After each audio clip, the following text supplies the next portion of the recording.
sprung, every inch of my heart like an open wound.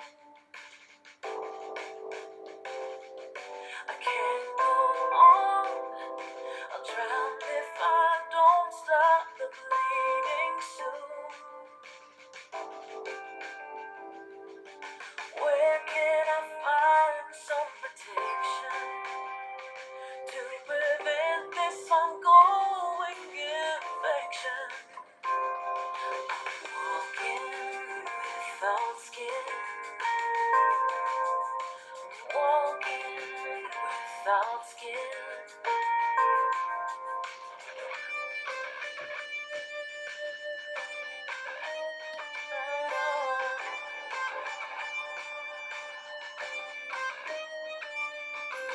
Raindrops stay, every tear cuts like it's broken glass. Your violence stalks like a shadow that will not pass.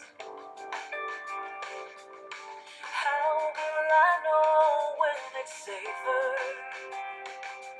When every step feels like sandpaper.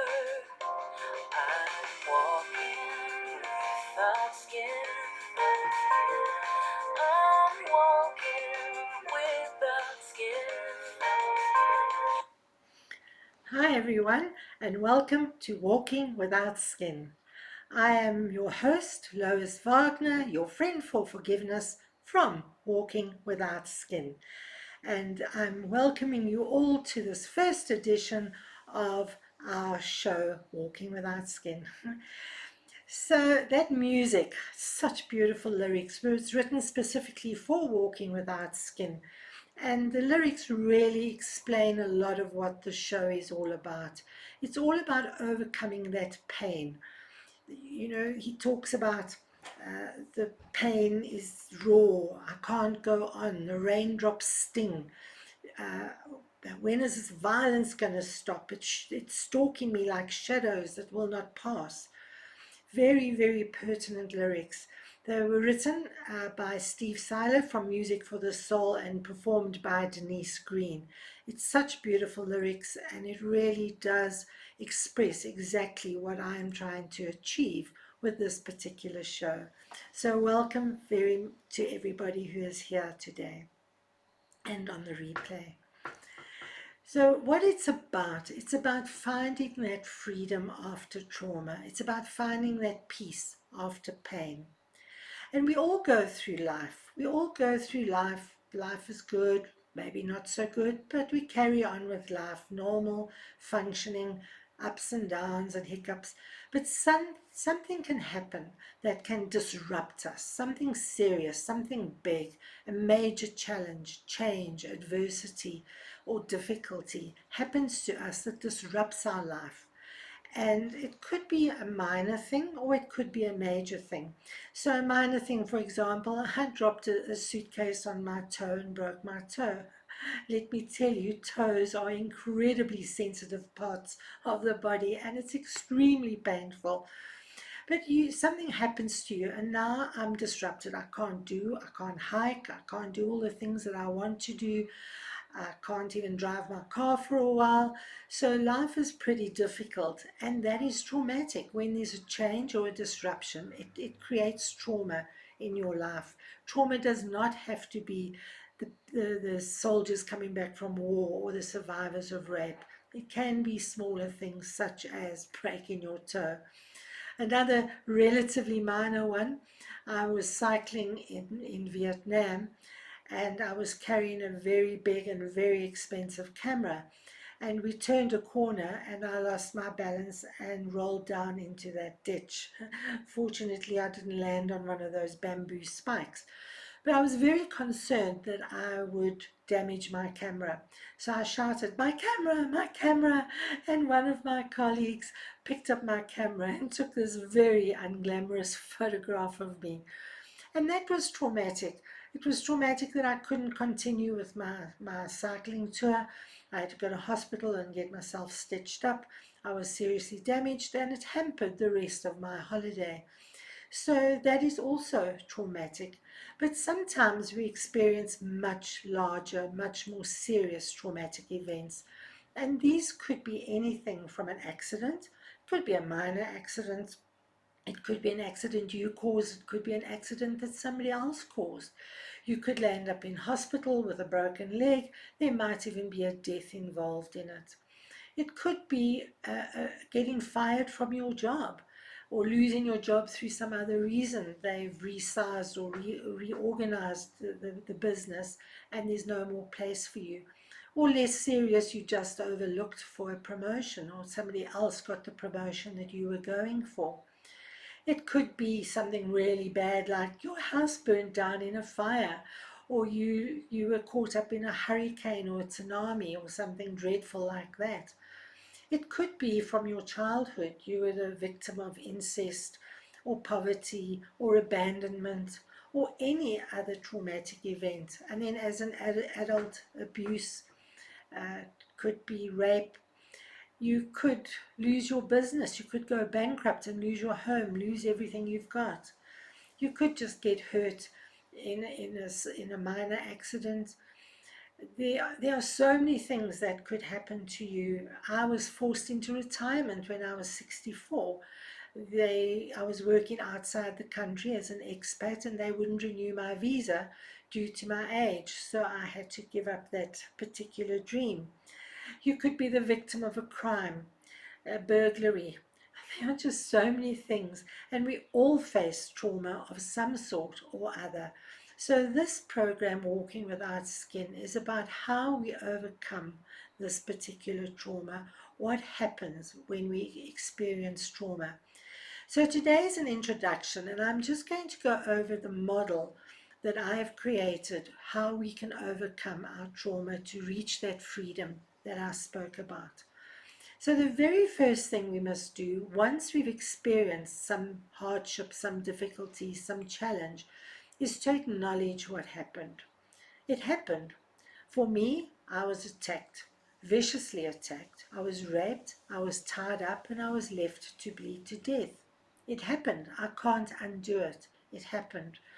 Another occasion, I was in business in partnership and my partner betrayed me and he put the business into liquidation. I lost everything and I went deep into debt. As I mentioned, I was forced into retirement. My husband left me for a friend of mine. There are so many things that we go through and we have to acknowledge it, look at it and say, it happened. I can't undo it. I can't change the past. It happened. And the sooner you acknowledge it, at first after I was raped, I didn't even use the word rape really. I avoided it because what is rape? I didn't want to understand the implications of what rape is.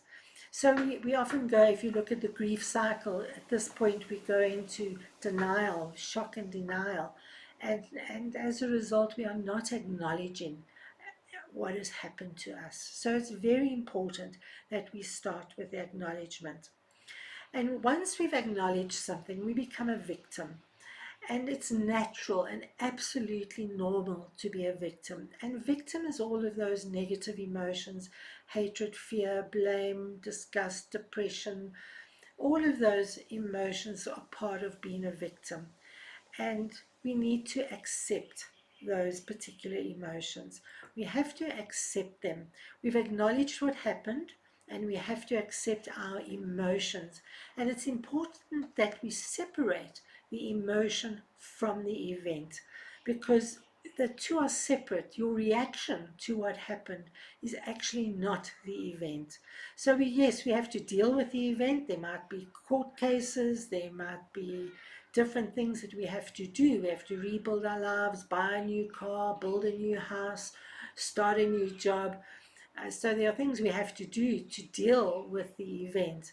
But we need to accept the emotions. Yes, I am angry. Yes, I am afraid. Accept those emotions. And there are steps that we take in order to deal with those particular emotions. The next phase is to develop your resilience. And resilience is going forward with a new focus. You refocus, you reframe, and you redirect your energies to get yourself back to some kind of normal functioning. You never quite get back to where you were before. Your life will never quite be the same again because you've had some negative experience that changes you. It changes your outlook on life. It changes who and what you are.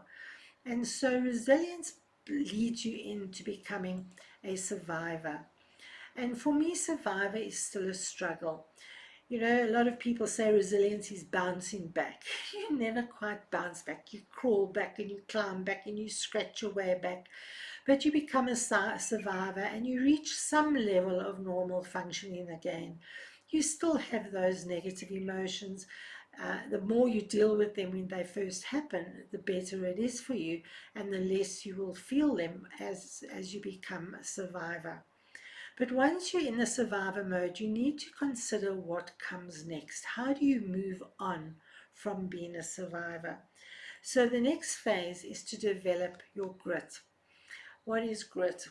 Grit is when you go forward with new aspirations, new goals, new dreams, new actions, and you focus on this new future with determination, and you go forward with passion and perseverance and persistence, and you start creating a new reality for yourself.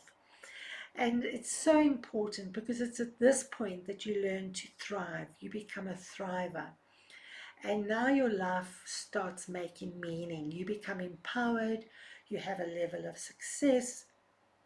You also develop a post traumatic growth mindset or just a growth mindset.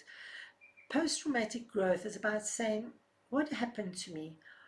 What did I learn from this experience? How has this experience changed me? Where has it taken me? Where have I grown and developed and changed as a result? You also may develop a benefit mindset, and the benefit mindset is where you start giving back. You say, wow, I managed to survive and thrive through this particular trauma.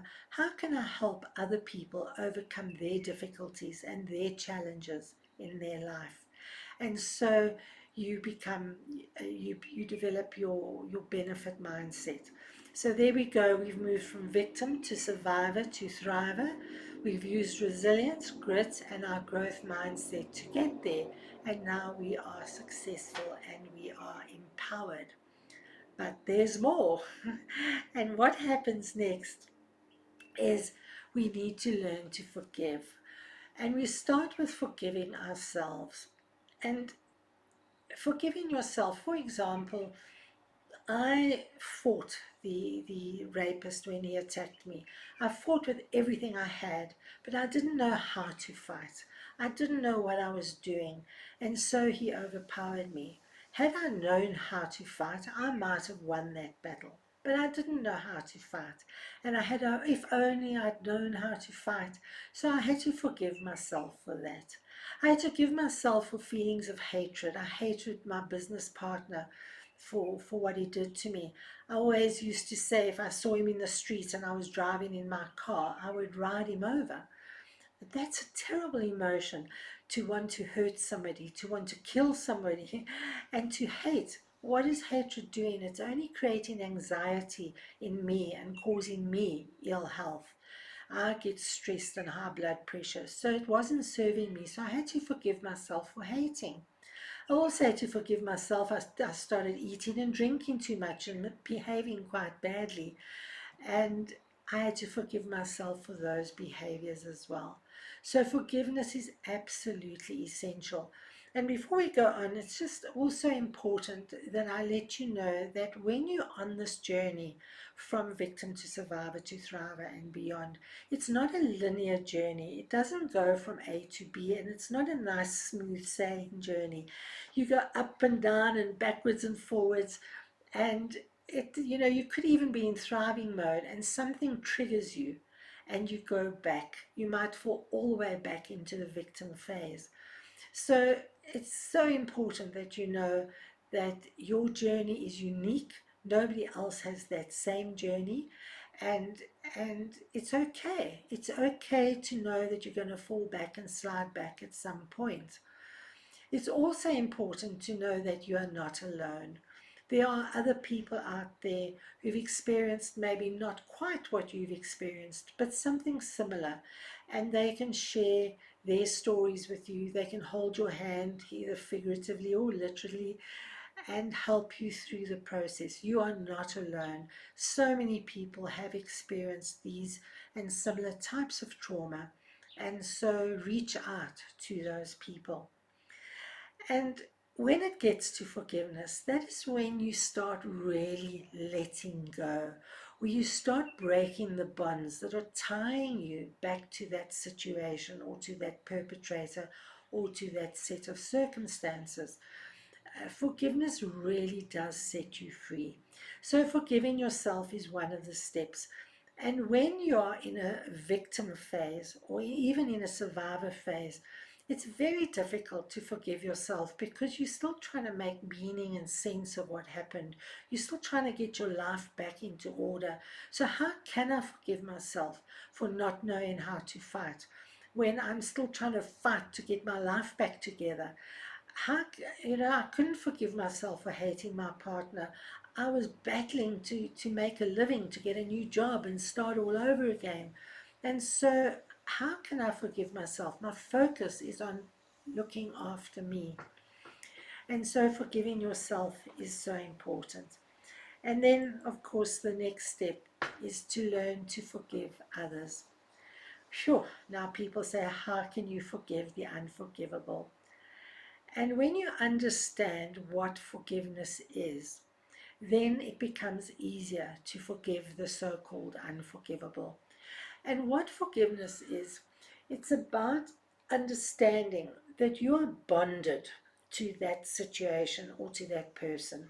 I carried for years and years and years, I carried hatred and disgust and fear and blame and guilt and depression. For years, I carried it against the rapist. I was so full of shame and discomfort and so many other things that we'll address later on in the program. But who was it hurting? I used to have feelings of revenge and who was it hurting? It wasn't hurting the other person, it was hurting me. I was the one carrying the angst. I was the one who was suffering and who was hurting. And so, what forgiveness is, it's just breaking that bond.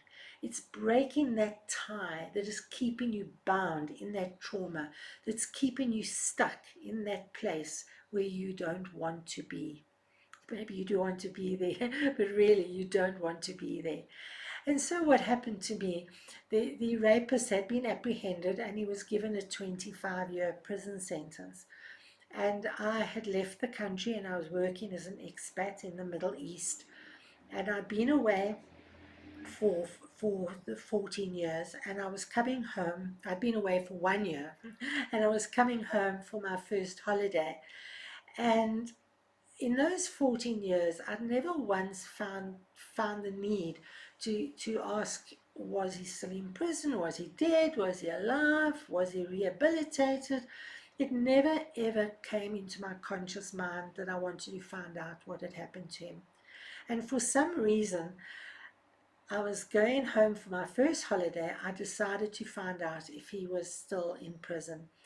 And the authorities informed me that he was coming out for a parole hearing on the day after I arrived back in the country. That was such a coincidence that I first of all asked, and that he was going on a parole hearing the day after I arrived.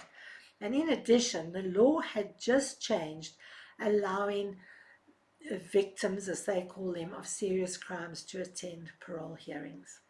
Well, I attended that parole hearing and I looked the rapist in the eye and I compassionately and completely forgave him. And let me tell you, I did not walk out of that prison. I flew out of that prison completely free. And from that day to this day, I've never been triggered by the trauma of that dreadful event that had happened all those years ago. And so that is what I encourage you all, is to learn to forgive so that you can fly free. You can find that freedom. It was quite incredible. The authorities said they would tell me within 7 days if he got parole or not. And I just said, I don't need to know. I don't want to know. I was now completely free of that situation. And to this day, I have no idea whatever happened to that rapist. And so I encourage you all to follow this journey from victim to survivor to thriver to freedom. And we will address all of these in more detail as we go through the program. So I am Lois, and I call myself your friend for forgiveness because I forgave. I forgave my business partner, and along the way I have forgiven so many other people and situations and myself for so many things. And we will also spend a lot of time talking about how to forgive, when to forgive, what to forgive, why to forgive, all the benefits of it. And I invite you all to go to my webpage. It's called walkingwithoutskin.com, and there you can book a free 30-minute discovery call with me where we can discuss where you are on your journey, where you are from victim to survivor to thriver to freedom. There's also brief little questionnaires. You can figure out where you are on that journey, but we can have that discussion and we can talk about what you should be doing to help you overcome all those traumatic events that have plagued you throughout your life. So walkingwithoutskin.com, it is my web page. I have a Facebook page by that name. You can also reach me on YouTube and Instagram. And I'd love you to reach out. Let's have a conversation. Let's together walk without skin. Let us find that freedom. Let's find that peace that we also desperately want in our lives. Let's get our mojo back and let's all live our lives with joy and happiness. I wanna laugh, I wanna love, I want all the good things life is made of. I won't let you win, you don't have control. You stole what you could, but you don't get my soul. With every day I'm getting stronger, and soon I won't be any longer. Walking without skin. Don't wanna be walking without skin. Won't find me walking without skin.